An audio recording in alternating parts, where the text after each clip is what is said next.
Olá, bem-vindo ao meu canal do YouTube, o canal que explica o que é importante sobre processos técnica de troca iônica, do professor TI.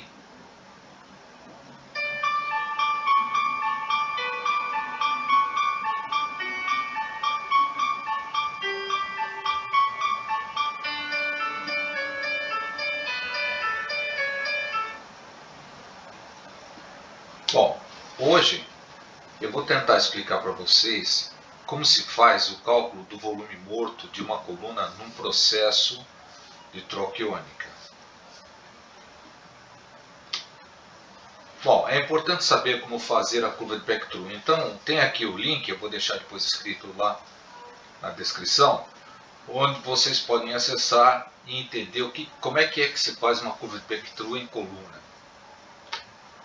Bom, você tendo os dados experimentais para fazer a curva de Beck-True, onde as ordenadas têm a concentração do metal e a abscissa tem o volume do efluente do metal que vai saindo e você vai analisando, então você vai construir uma curva desse tipo. Bom, para se construir e o que se precisa para fazer o cálculo da capacidade de troca total ou capacidade de troca operacional utilizando a curva de Beck-True, você precisa ter o ponto de exaustão, se for a área de capacidade total de troca, e o ponto de quebra, se for a área de capacidade operacional. Bom, isso daí está tudo explicado naquele meu link sobre curva de Beck-True. Mas o nosso interesse aqui é que nós queremos saber como calcular o volume morto para saber realmente quanto é a capacidade que a resina vai ter para retirar o metal que você está passando por ela. Então, bom, vamos lá, vamos ver o que é um volume morto numa coluna de troca iônica. Bom, é um espaço vazio entre o volume total equivalente à altura da resina da coluna. Esse volume se calcula por PR2 vezes H da resina, menos o volume da resina dentro da coluna. Então, admitindo que ela já está totalmente condicionada. Então, olhando aqui para esse desenho, nós vemos aqui do lado esquerdo que você faz um condicionamento e você deixa que o menisco da solução de condicionamento fique próximo à sua resina. Então, ali tem uma solução que está molhando toda essa resina e está sendo presa pela coluna que você tem, que é o sistema, né, que vai acondicionar a sua resina. Claro que aqui embaixo nós temos o filtro, onde não se deixa passar a resina, né?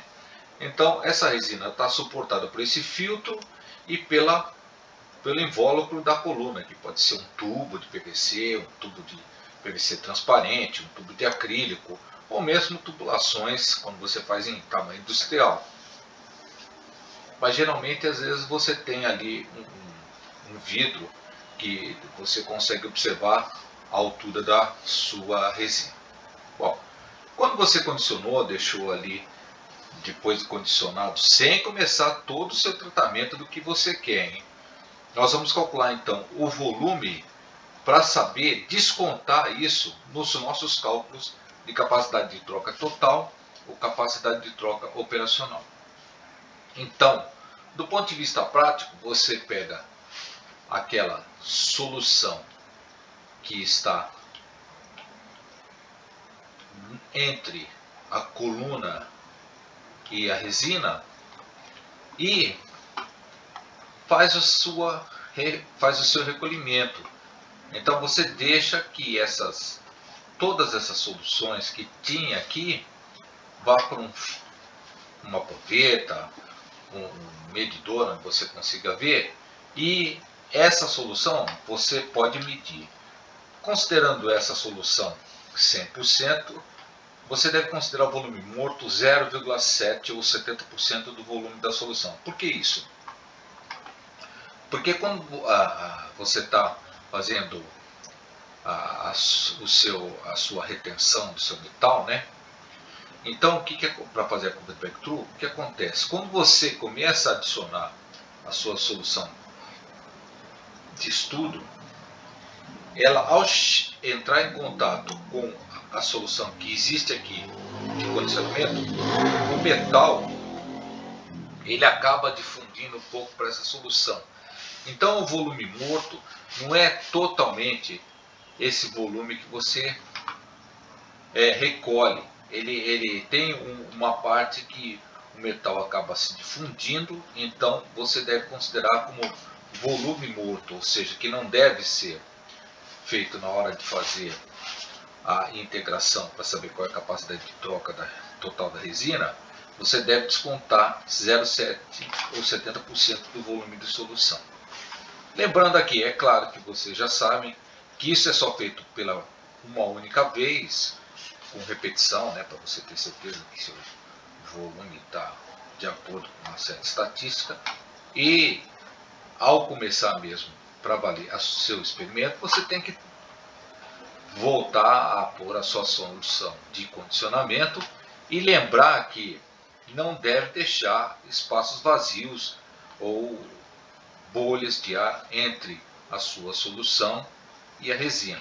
Então, normalmente você faz um preenchimento por baixo, né, em contracorrente, seria o mais adequado. Você elimina todas as bolinhas que tem aqui dentro dessa resina. Bom, sabendo qual é o volume morto, o que acontece? Você deve descontar então esse volume morto do teu cálculo que você faz para saber a quantidade total de capacidade de troca total da resina. Então, a sua área nada mais é do que a integral entre a função g, que nada mais é do que a sua solução de carga, menos a função x, que é a função logística, ou a que representa a curva de Beck-Through.